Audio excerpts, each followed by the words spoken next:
नमस्कार दोस्तों इन दिनों में आंदोलनों का सिलसिला पूरे देश में भी है और अब ये विदेशों में भी आम एक तरीका बन गया है प्रोटेस्ट का कि आंदोलन जो है वो हर जगह एजिटेशन जिसे आप बोलते हैं कि वो हर जगह अलग अलग रूपों में सामने आते हैं।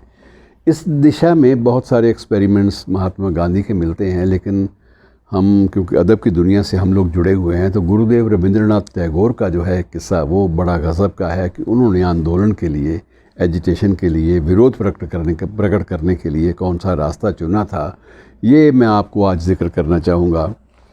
1905 में बंगाल का विभाजन हुआ था। लॉर्ड कर्ज़न थे और शायद उन दिनों में एक और भी जिसमें शख्स कोई था जिसने बहुत महत्वपूर्ण भूमिका निभाई थी। लॉर्ड कर्ज़न मुख्य रूप से माने जाते हैं क्योंकि ये वायसराय भी थे उन दिनों में। तो इनके वक्त में बंगाल के विभाजन का फैसला हुआ, उसे बंग भंग आंदोलन कहा जाता है। अब बंग भंग आंदोलन का बंगाल के विभाजन का जो विरोध है उसका मुख्य स्वर ये था कि बंगाल जो है एक ज्योग्राफिकल या भौगोलिक सीमा नहीं है, ये एक कल्चर है और इस संस्कृति को आप ऐसे बांटेंगे तो ये गलत है और ये आपकी जो फूट डालो और राजनीति करो, राज करो, तो ये जो उसी सिलसिले की एक कड़ी है, इसका विरोध करना चाहिए। अब गुरुदेव बेसिकली साहित्यकार आदमी थे, सृजनशील आदमी थे, चित्रकार थे, संगीत की दुनिया से उनका वास्ता था और उनके स्वाभाविक रूप से उनके विरोध का जो स्वर है वो भी बिल्कुल अलग हट के था।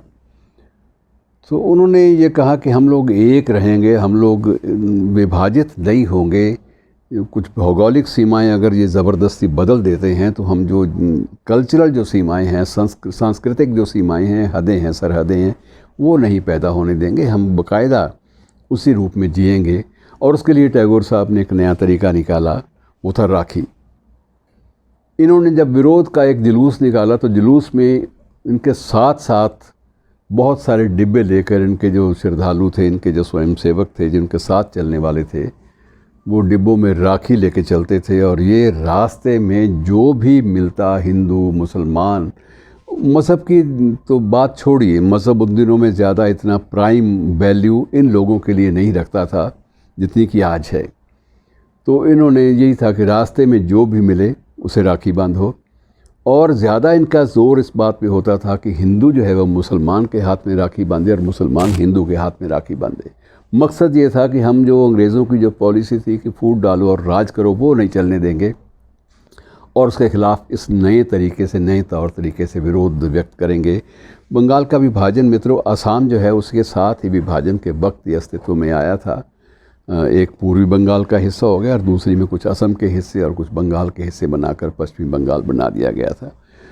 इन्होंने डट के विरोध किया और विरोध का तरीका यही था। और साथ में ये अपने रविंद्र संगीत पर आधारित गीतों को, जो बंगला संस्कृति के गीत थे या इनका जो बहुत लोकप्रिय गीत था एकला चालो रे, तो उसका गायन और ये सारे के सारे कार्यक्रम संगीतमय रूप में साथ साथ जुलूस के चलते थे और उसके बाद साथ साथ इनका राखी का कार्यक्रम चलता था। और ये कोशिश करते थे कि जो बहुत अच्छे घराने का, संभ्रांत घराने का आदमी है वो गरीब आदमी को बांधे और गरीब आदमी उसके हाथ में बांधे, ताकि ये एक दूसरे के प्रति ये समर्पित रहें कि ये इसकी रक्षा का जिम्मेदारी, इसकी रक्षा की वो मेरे ऊपर है।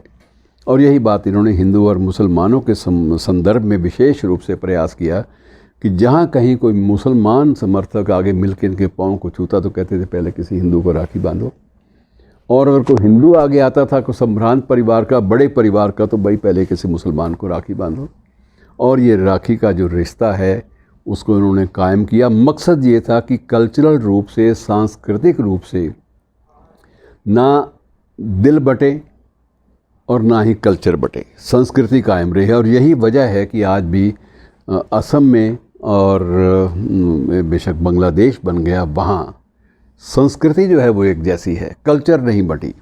ये एक बड़ी खूबसूरत बात है। और मित्रों, आपको जाते जाते ये भी मैं आपको बता दूं कि ये भी दुनिया में एकमात्र मिसाल है कि दो देशों के राष्ट्रगीत एक ही शख्स ने लिखे हों।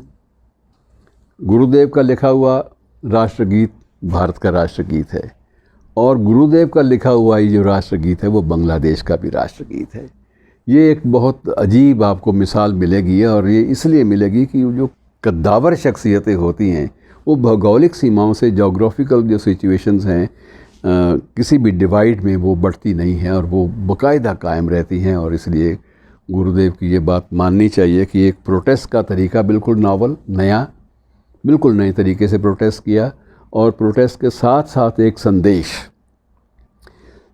सिर्फ ये नहीं था कि वो अंग्रेज़ों भारत छोड़ो या सिर्फ नारेबाजी अंग्रेज़ों के ख़िलाफ़ थी, बल्कि ये भी एक अहद था, संकल्प लेने की बात भी थी कि हम किसी भी डिवीज़िव डिज़ाइन, विभाजन के किसी भी तौर तरीके को अपनी कल्चर पर, अपनी संस्कृति पर हावी कतई नहीं होने देंगे और उसको हम बाकायदा कायम रखेंगे। और इसके लिए विरोध का इन्होंने ये तरीका चुना, और ये तरीका, इसकी चर्चा आज भी प्रासंगिक है। आज जिंदाबाद मुर्दाबाद ज़्यादा होती है, लेकिन उसके बीच में एक मैसेज छोड़ना, संदेश देना, ये जो है मुमकिन नहीं हो पाता।